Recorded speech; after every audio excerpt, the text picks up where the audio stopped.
Абай атамыздың тілімен айтқанда, төңкеріліп құбылған жұрт бір сағым, шыңға шыдап қоса алмассың ынтымағын. Жұрттың аузын күзетсең күн көрмессің, өзіңді өзің күзет кел шырағым дейді. Yani жұрттың аузын күзете берсеңіз,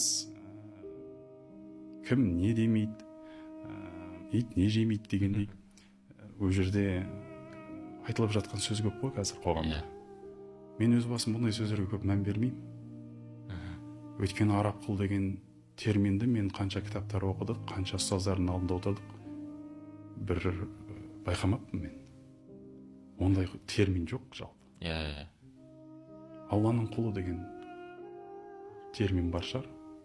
Дүниенің құлы деген термин бар шығар.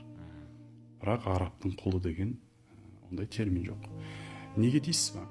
Енді былай айтуы мүмкін ғой. Құран арабша, пайғамбар арабтан шықты. Діннің жалпы классикасы бұл араб тілімен байланысты ғой. Соған кішкене сілтеме жасап айтып жүрген шығар деймін. Бірақ мен бұған жауап бере салайын бірден. Алла тағаланың өзі де рас, сөзі де рас дейді ғой. Рас сөз ешқашанда жалған болмас. Енді бұл отырысымызда Алланың сөзін айтпасақ тағы да болмайды. Берекесін кіргізетін Алланың сөзі ғой негізі. Сонда Алла тағала айтады ғой: «Я юханнас» дейді. Ей адамдар, «Инна халақнакум мин закари ва унса ва жаалнакум шууба ва қабайла литаарафу» дейді. Ей адамдар дейді, ей мұсылмандар, ей мүміндер демейді, бүкіл адамды қозғап отыр Алла тағала. Сендерді бір атадан және де бір анадан жаратпадық па дейді. Сендерді ұлттарға, ұлыстарға, тайпаларға бөліп тастамадық па дейді.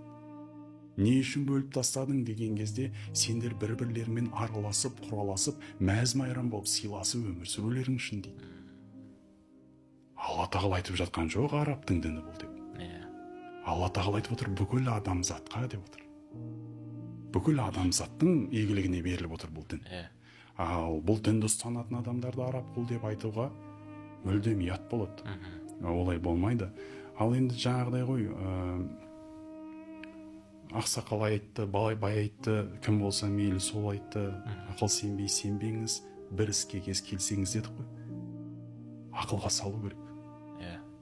Ал енді жаңағы Мұқағали атамыздың да сөзінде айтып отыр ғой: Алланың құлымы мен мұсылманмын дейді.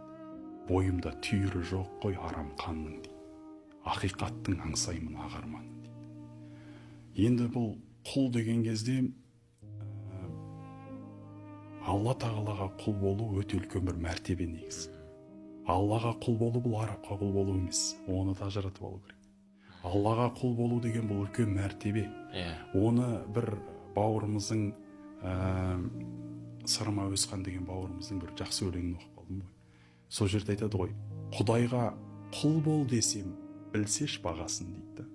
Мен оны көрмегем деп бұлданасың дейді.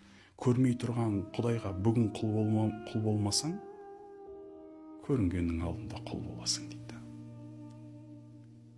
Ақшаның алдында құл боласың, нәпсіңнің құлы боласың, ұйқының құлы боласың, әйелдің құлы боласың.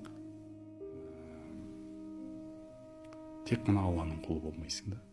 Бірақ Алланың құлы болу деген мәртебе. Мен өз басым Алла тағаланың алдында осылай ғибадатымды, құлшылығымды жасап жүргеніме қуанамын да. Ақылды адамға ғибадат парыз дейді. Ақылды адамға иман парыз дейді. Ал иманды адамға құлшылық парыз дейді. Енді сонда сіз Абай атамызға сен құл болдың, Аллаға құл болдың, енді сен араб құл болдың деп айта аласыз ба? Әлбетте айта алмайсыз. Сондықтан да бұл терминнің өзі қате термин, және де бір нәрсені айта кету керек осы жерде. Бұл деген, егер мұсылмандарға Аллам, Құдайым Алла, пайғамбарым Мұхаммед, дінім ислам деп жүрген аға, бауыр, апа қарындастарымызға қарата айтылып тұрған сөз болса егер, араб құл деген, онда біз айтайық, сіздер адамның ар намысына қол сұғып жатсыздар. Адамның ар намысына қол сұғу деген бұл үлкен айып, үлкен күнә, адамгершіліктің өте төмен деңгейі, мәдениетсіздіктің үлкен белгісі.